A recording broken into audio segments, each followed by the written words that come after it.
Hello മകളെ, നമ്മുടെ ആദ്യത്തെ GIB എക്സാം ഈ വരുന്ന ഞായറാഴ്ച അഥവാ 28-ാം തീയതിയാണ് അല്ലേ. അപ്പോൾ അതിൻ്റെ സമയവും അതോടൊപ്പം തന്നെ സെൻറ്ററൊക്കെ പറഞ്ഞുതരാൻ വേണ്ടിയിട്ടാണ് ഞാൻ നിങ്ങളുടെ മുമ്പിലേക്ക് വന്നിരിക്കുന്നത്.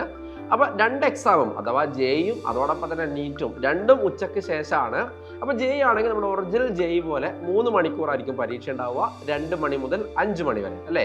നമുക്കറിയാം ഒറിജിനൽ നീറ്റ് 3 മണിക്കൂർ 20 മിനിറ്റ് എക്സാം ഉണ്ട്. അപ്പോൾ അതോടൊപ്പം തന്നെ നമ്മൾ 2 മണി മുതൽ 5:20 വരെ അഥവാ 3 മണിക്കൂർ 20 മിനിറ്റ് കിട്ടുന്ന രീതിയിൽ തന്നെയാണ് എക്സാം പ്ലാൻ ചെയ്തിരിക്കുന്നത്. ഓക്കെ, ഇനി സെൻറ്റർ ജെയ്ക്കും നീറ്റിനൊക്കെ സെയിം സെൻറ്റർ ആണ്. ഞാൻ ഓരോ ജില്ലയിലും സെൻറ്ററിൻ്റെ ലിസ്റ്റ് നിങ്ങൾക്ക് വായിച്ചു തരാം. ഓക്കെ, അത് തന്നെ പാലക്കാട് സൈലം ക്യാമ്പസിലാണ്, പാലക്കാടുള്ള സൈലം ക്യാമ്പസിലാണ്.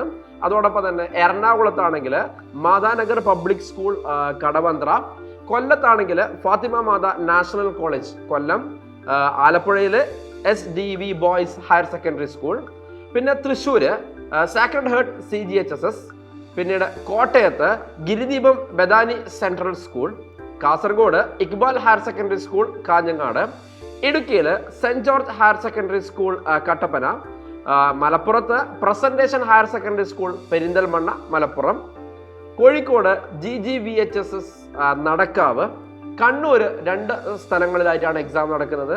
ഒന്ന് Sreepuram English medium school Kannur, അതോടൊപ്പം തന്നെ സൈലത്തിന്റെ തലശ്ശേരി സെന്ററിലും എക്സാം നടക്കുന്നുണ്ട്. പത്തനംതിട്ടയിൽ കാത്തലിക്കേറ്റ് HSS പത്തനംതിട്ട, അതോടൊപ്പം തന്നെ Wayanad saint Joseph convent school Kalpetta, ട്രിവാൻഡ്രത്ത് saint John's model higher secondary school Mar Ivanios Vidyanagar Nalanchira.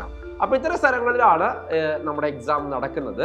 So മക്കളെ, നമ്മൾ ആദ്യത്തെ GIB ആണ്. അപ്പോൾ നമുക്ക് ഈ അവസരം നന്നായിട്ട് എന്ത് ചെയ്യണം, ഉപയോഗിക്കണം. കാരണം ഇനിയുള്ള എല്ലാ GIBs നമ്മൾ ഇതുപോലെ എഴുതി പ്രാക്ടീസ് ചെയ്ത് കഴിഞ്ഞാൽ നമുക്ക് JEE എക്സാം എഴുതാൻ പോകുമ്പോഴും അതോടൊപ്പം തന്നെ നീറ്റ് എക്സാം എഴുതാൻ പോകുമ്പോഴും നമുക്ക് കാര്യങ്ങളൊക്കെ വളരെ വളരെ എളുപ്പമായിരിക്കും. അന്ന് ഞാൻ പറഞ്ഞ പോലെ തന്നെ നിങ്ങൾക്ക് ടോപ്പിലെത്തുന്ന കുട്ടികൾക്ക് ഞങ്ങൾ സർപ്രൈസ് ഗിഫ്റ്റും തരും. സോ ഇനിയും രജിസ്റ്റർ ചെയ്യാൻ ബാക്കിയുള്ള കുട്ടികളുണ്ടെങ്കിൽ പെട്ടെന്ന് തന്നെ രജിസ്റ്റർ ചെയ്യുക, എന്നിട്ട് അടിപൊളിയായിട്ട് പഠിച്ചിട്ട് എക്സാം എഴുതാം. ബൈ.